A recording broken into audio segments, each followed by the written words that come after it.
Olá, muito boa tarde a você, conectado conosco aqui pelo Notícias Agrícolas. Está começando mais um boletim de mercado, sem a referência hoje dos negócios em Chicago.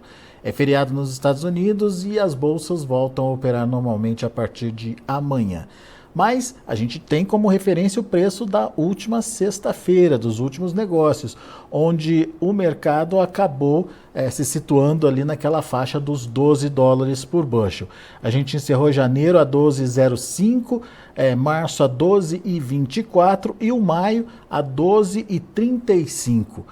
Esses números que estão na sua tela, que você está acompanhando agora aí em primeira mão, são os números de fechamento da semana passada e que estão servindo ainda de referência para os nossos preços aqui no Brasil.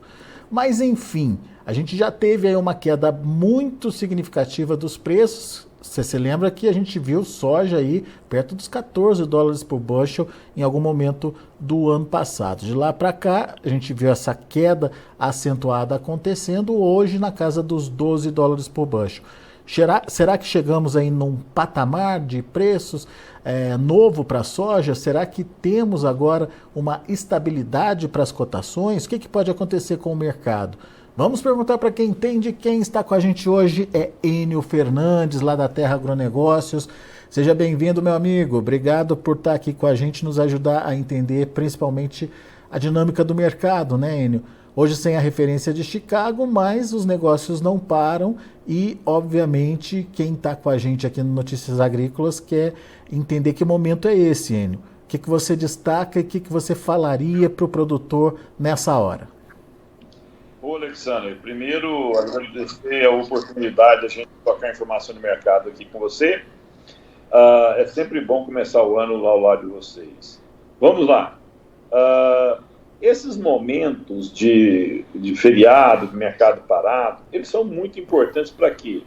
Para o produtor fazer uma análise das atitudes que ele tomou durante o decorrer do ano, olhar para o campo, olhar para a sua safra, avaliar o que ele tem de soja a ser produzida por hectare. Logicamente tem muita incerteza ainda, tem muita soja nova. Esses impactos da seca, Alexander, eles não estão todos sobre a mesa. Vou te explicar por quê. Nós tivemos um período de estiagem longo que atrapalhou muito o desenvolvimento da safra da soja, tanto é que todas as consultorias cortaram produção e o USDA também cortou produção. Agora, nós temos boas chuvas marcadas para a grande maioria do país. Só que essas boas chuvas não quer dizer que vão ser boas produtividades. A gente tem o problema da ferrugem asiática, que pode impactar a safra.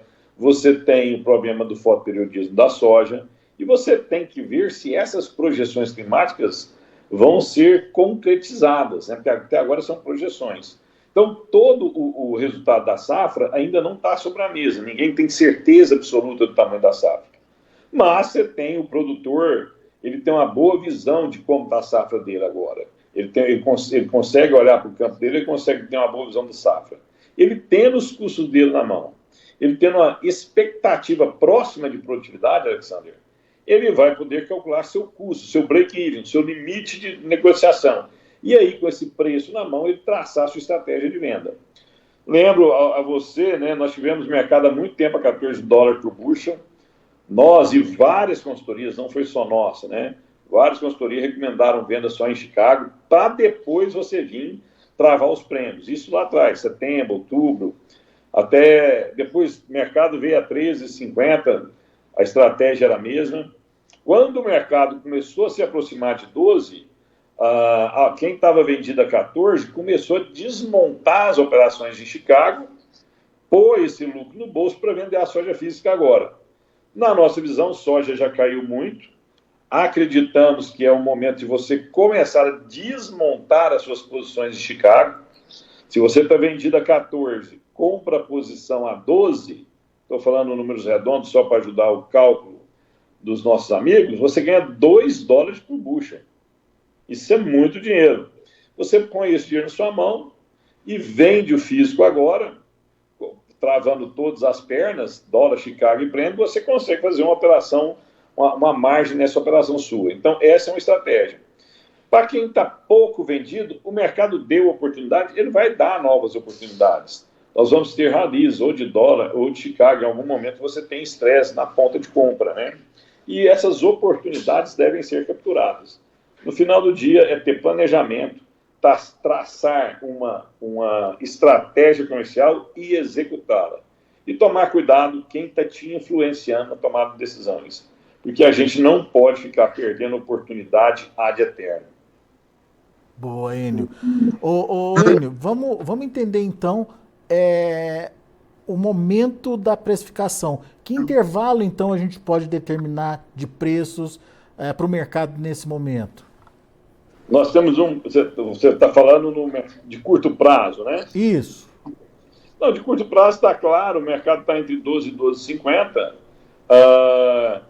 Quando ele romper, se você olhar tecnicamente mesmo, graficamente, esse contrato março e maio que estão muito próximos, né? As cotações é 10 sem diferença.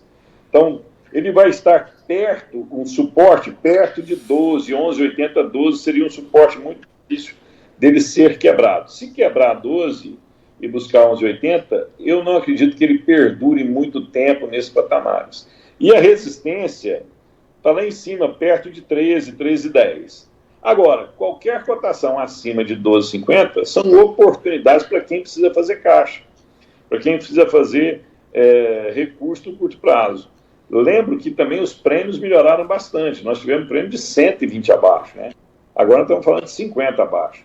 Então, quando você olha esses componentes, o produtor vai ter oportunidades. O problema que a gente está tendo é que nós não temos mais dólar a R$5. Então, quando o produtor faz a conta em reais, ele vê menos reais na conta dele, né? E isso atrapalha muito o resultado financeiro dele.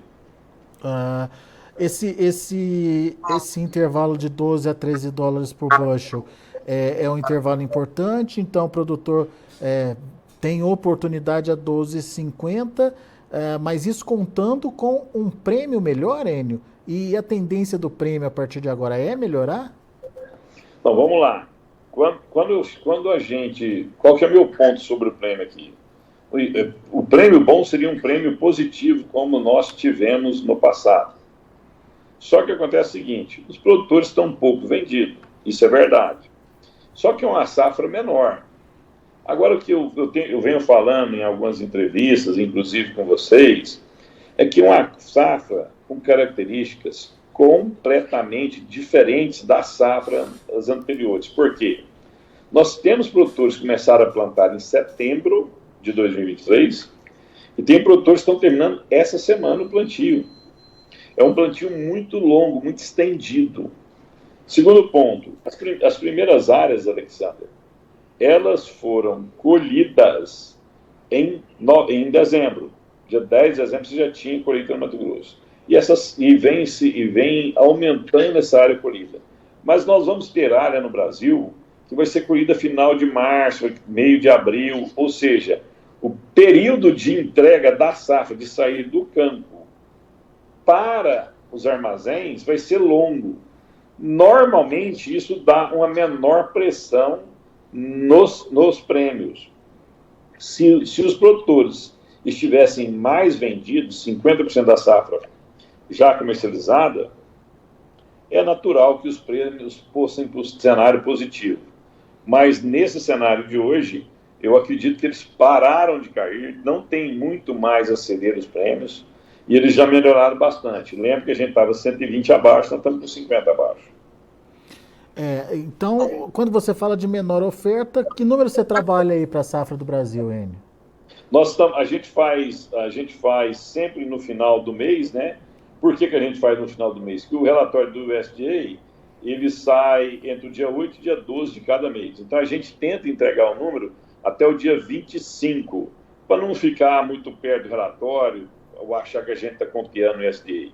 O nosso número é 153,5 milhões de toneladas. Nós vamos reduzir esse número por alguns motivos. Primeiro, o Mato Grosso realmente, a produtividade do Mato Grosso está muito ruim, mesmo nas áreas irrigadas, estão abaixo do que, bem abaixo do que estava projetado no ano passado, e o Mato Grosso pesa bastante. Parte do Mato Grosso do Sul também nós vamos diminuir a produtividade. e parte do Paraná nós vamos diminuir a produtividade. E vamos fazer ajuste em Goiás. Nós estamos fazendo esse levantamento, a gente vai conversando com vários produtores, outros agentes mercados que não são produtores, pessoas que a gente respeita, consultorias agronômicas, cooperativas, então nós estamos fazendo esse levantamento. Mas é nítido que esses 4 estados vão ter redução. Nosso número deve ficar muito próximo de 150, 148, por aí. Ou seja, é uma safra menor que a passada, então menos oferta aí para entrar, certo? Teoricamente sim, né? Porque é uma safra menor que a passada, mas nós temos a Argentina entregando 50 milhões de toneladas, que é 25 milhões de toneladas a mais do que a safra anterior da Argentina. Tá. Só que aí, de novo, eu falo, o produtor, tudo bem, você tem que ficar preocupado, mas você não precisa ficar desesperado. Porque o Brasil exporta quanto milhões de toneladas? Exportamos 102 agora, vamos diminuir um pouco, vamos para 100? Não sei, mas a Argentina, quanto que a Argentina exporta de grão? A Argentina exporta 6, 7 milhões de toneladas, grande parte do volume dela é farelo e óleo. Então, e é uma safra também na Argentina que chega mais adiantada. No final do dia, o que eu quero dizer é o seguinte, é um cenário bem menos concentrado que o ano passado, é um cenário de uma safra menor no Brasil, e nós temos números melhores de esmagamento. Alexander, na hora que chegar em março, nós vamos passar para B14, ao invés de B12, ou seja, cada litro de óleo diesel vai ter 14% de biodiesel, e não mais 12%. Isso é mais demanda por soja. Então, quando a gente soma tudo isso, o cenário é preocupante, mas não é desesperador. Os custos também caíram. O que o produtor não pode é ter uma produtividade muito, muito baixa. Quando você não tem um grão, e isso é muito, muito importante todos nós prestarmos atenção nisso, tudo vem originado do grão. Tudo vem originado do grão. A minha consultoria só tem eficiência se eu tenho grão. Eu só faço gestão de risco se tenho grão. Então, tudo vem do grão. Eu preciso ter o grão. Produtividades extremamente baixas, não existe como você proteger o produtor. Eu tenho que ter uma produtividade mínima. Por isso a gente começou esse bate-papo falando. O produtor tem que olhar na lavoura dele, ver o que está projetado de safra, para ele achar o break-even dele, o custo mínimo dele, para ir traçar as estratégias comerciais dele. Agora, com a regularização do clima, ele pode fazer essa análise com um pouco mais de segurança. Então, tudo vem do grão. Mas, de novo, sem o grão, não tem gestão de risco. Muito bom. Enio, então, olha só essas características da safra que você mesmo pontuou aí para gente. Menor oferta, uma colheita mais espaçada que tira aquela concentração de oferta numa mesma época. Não tira, mas reduz, né, essa concentração de oferta. E números melhores de esmagamento no mercado interno, que absorveria também uma quantidade maior aí, de produto.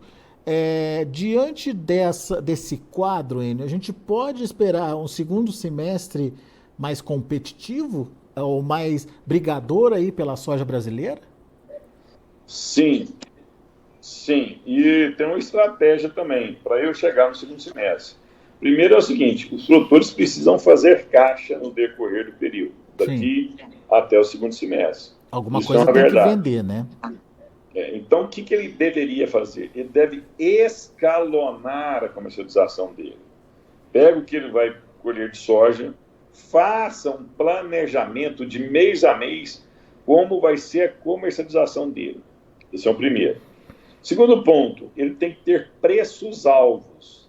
O que eu chamo de preços-alvos? Preços que o levariam à venda. Ele precisa escrever esses preços. Eu vou vender X volume em tal mês, X volume em tal mês, e os preços que eu planejo a vender são esses. Porque você não tem planejamento, Alexander.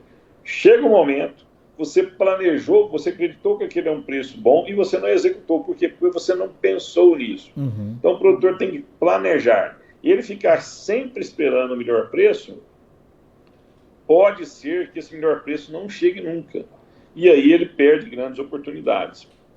Então, com esse planejamento de volume e de preço de saca de soja, ele vai criando uma estratégia comercial, ele vai ofertando cadenciosamente a sua safra. Quando o mercado pega momentos de alta, ou pelo dólar, ou por cotações de Chicago, de algum problema de oferta no Brasil, esses preços começam a subir, ele acelera esse planejamento dele. Momentos de baixa, mercado caindo, quedas muito fortes, você simplesmente sai da venda. Então, é esse planejamento que ele precisa fazer. Muito bem. Ô Enio, agora tem aquela questão de safra americana, é o próximo assunto no radar dos operadores lá em Chicago, né? A partir de quando o mercado começa a se preocupar com isso e a partir de quando isso vira oportunidade para o produtor brasileiro? Tá, eles vão, o Outlook Forum do USDA é no final do mês de fevereiro, né? Então, agora você está com neve nos Estados Unidos, nevasca, daqui a pouco começa essa discussão, se a nevasca é alta, se é muita neve, se não é muita neve, mas isso é lá para fevereiro, março, né? Agora, está todo mundo olhando o que as colheitadeiras vão contar para nós. Nós temos as nossas projeções de safra, tem N projeções de safras aí, todas eu respeito, todas são feitas por profissionais, algumas maiores, outras menores. Se é difícil para o produtor estimar sua própria safra, é muito difícil para as consultorias também estimarem. Então, não acredito que ninguém tenha uma visão que quer manipular o mercado, quer direcionar o mercado, independente se é um órgão internacional ou um órgão nacional. Não é isso. Somente é realmente difícil você estimar safra, pelas várias questões que estão acontecendo. Então, as colheitadeiras é que vão dizer qual é a produtividade média do Brasil. E o mercado vai acompanhar isso passo a passo. E lembro que até o dia 10, 15 de fevereiro, Alexandre, grande parte do Mato Grosso colheu, grande parte de Goiás colheu, grande parte de Minas vai estar colhendo. Então, nós vamos ter uma visão mais clara da safra. Esses números de safra podem ser até maiores, podem ser menores do que a grande maioria das consultorias estão soltando, estão publicando. Mas a informação mais importante agora, de curto prazo, nos próximos 30 dias, é, sem dúvida nenhuma, o que vai sair dos campos brasileiros de safra de soja. E isso não tem como esconder. Não adianta a gente esconder esse dado. Porque o que vai mostrar o volume de safra que está saindo dos campos é a oferta na ponta. Oferta menor, preços ou estáveis a mais alto e prêmios melhorando. A gente tendo uma boa oferta constante e contínua, ela vai pressionar esses prêmios. Simples assim. Muito bem. Tá certo. Muitas estratégias importantes aí para você que está nos acompanhando nesse momento.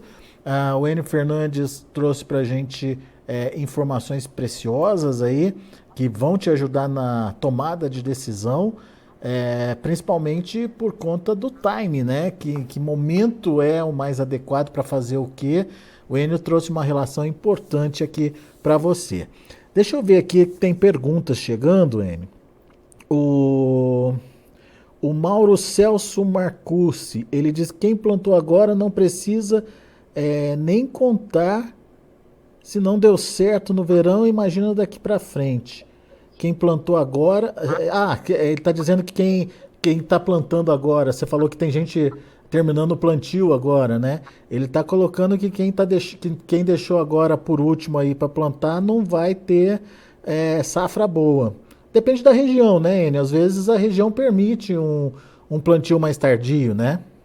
Mas eu concordo com o Mauro, porque a gente plantar em meados de janeiro, no final do dia, a região pesa, assim, é diferente você plantar soja em Goiás, Rio Grande do Sul e no Mato Grosso, e você plantar lá em cima, Rondônia, Mapitobá, né? Então você tem uma diferença assim, mas, logicamente, a característica genética da soja, ela responde ao fotoperiodismo. A tendência é de produtividades menores. A pergunta, Mauro, é quão menor, né? quando a gente faz nossos cálculos, a gente estima a produtividade por hectare. Às vezes, essa soja que está plantando agora, ela pode entregar, Mauro, produtividades péssimas, e isso vai afetar a safra. Mas ela pode entregar produtividades relativamente, não vou falar boas, mas saudáveis. Vou te dar um exemplo, 55 sacos por hectare. Não é uma boa safra, mas não é uma safra destruidora. Então, a gente precisa ver o que vai acontecer. Mas ele está correto no raciocínio dele. Quanto mais adentrar ao final de dezembro para janeiro, a tendência são de produtividades menores. A gente quer saber o quão menor serão essas produtividades. O Cleiton Martins falando da safra na Argentina. A Argentina está plantando só agora. Já dá para prever que eles vão colher bem? Ninguém sabe ainda, hein? Boa pergunta para o Cleiton Martins. Cleiton, a gente tem contatos na Argentina, né? Uma consultoria de mercado que a gente respeita muito, e antes do USDA apresentar o número de 50 milhões de toneladas, esse parceiro nosso falava em 50 até 52 milhões de toneladas, por dois motivos, né? Primeiro que a safra passada foi deplorável, então tem fertilizantes nos solos aí que não foram totalmente aproveitados, né? Segundo, é que nós estamos agora, nesse exato momento, nós estamos com 97% da safra da Argentina semeada já. A janela foi muito boa de plantio. E as projeções climáticas são boas, mas, de novo, acabaram de plantar agora. Então, um período ainda longo pela frente. Os mapas climáticos mostram boas pluviometrias e boas temperaturas. Isso ajuda a safra da Argentina. Então, esse parceiro nosso lá, esse amigo nosso lá, que a gente troca informação, quando é importante a safra brasileira, ele me questiona, a gente dá informações para eles de como está indo a nossa safra aqui. E a gente, quando o cenário é Argentina, a gente busca informação com esse parceiro nosso lá, tem alguns anos já, e eles são muito assertivos nas suas projeções. E eles acreditam entre 50 e 52 milhões de toneladas que a Argentina possa colher devido às projeções climáticas. Mas, Cleiton, é muito cedo, mas é alguma coisa perto de 50 milhões de toneladas. Muito bem. Alípio Dias, ele pergunta o seguinte: vender o físico e comprar uma call na B3 pode ser uma boa estratégia, Enio? Falando de milho ou de soja? Se for soja, eu recomendo você, quando a gente entra numa operação de derivativos, e a B3 e Chicago, ele deriva do grão, ele se origina no grão. Se você vender a sua soja física e fazer uma call em Chicago, a liquidez dessa soja, desse ativo, desse call, é muito maior. E eu acredito que você vai pagar até mais barato uma call lá em Chicago do que na B3. Você pode operar em ambas as bolsas, mas no caso da soja, eu prefiro operar em Chicago porque a volatilidade é maior, as oportunidades são maiores e o volume de operação é muito maior. Mas a estratégia faz sentido? Você só está questionando a casa, então? A estratégia faz sentido, sim. Eu só recomendo... quando você vai entrar num ativo, numa aplicação financeira, a principal preocupação de qualquer investidor, lógico, é a margem que ele vai ganhar, mas a principal é liquidez. Quando eu quero sair, eu saio imediatamente. E a liquidez em Chicago é uma coisa absurdamente alta.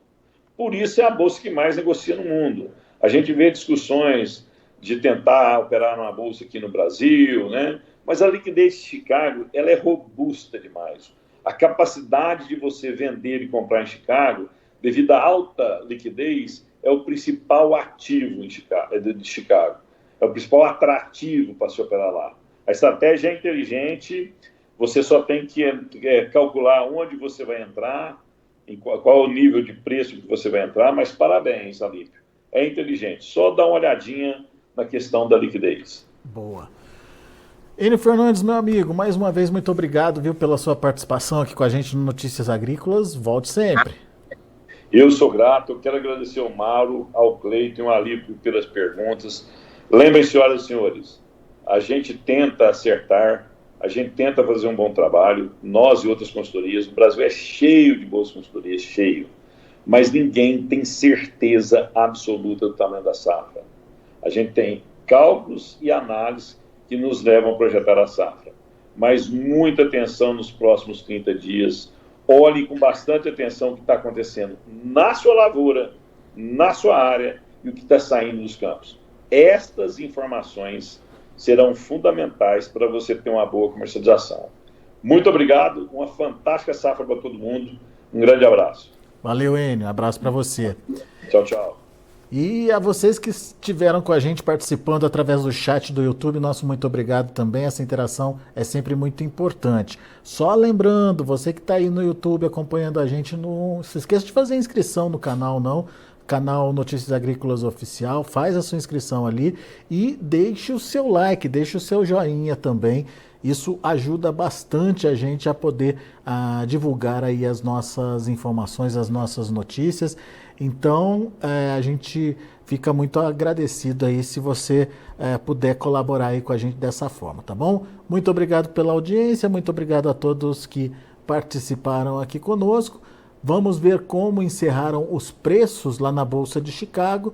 Aliás, como ficaram os preços da Bolsa de Chicago na última sexta-feira, já que hoje é feriado, por lá não tem a referência dos negócios. Vamos ver só como referência aí para vocês. Janeiro fechou a 12,05, março fechou a 12,24, o maio a 12,35, julho 12,44, sem alteração, porque a gente não teve a Bolsa de Chicago hoje. E olha aí os números que o Enio falou, março 12,24, maio 12,35, muito próximos aí, 10 centavinhos de diferença um do outro. Muito bem, a gente vai ficando por aqui, agora sim, agradeço muito a sua atenção, a sua audiência. Notícias agrícolas, informação agro-relevante e conectada.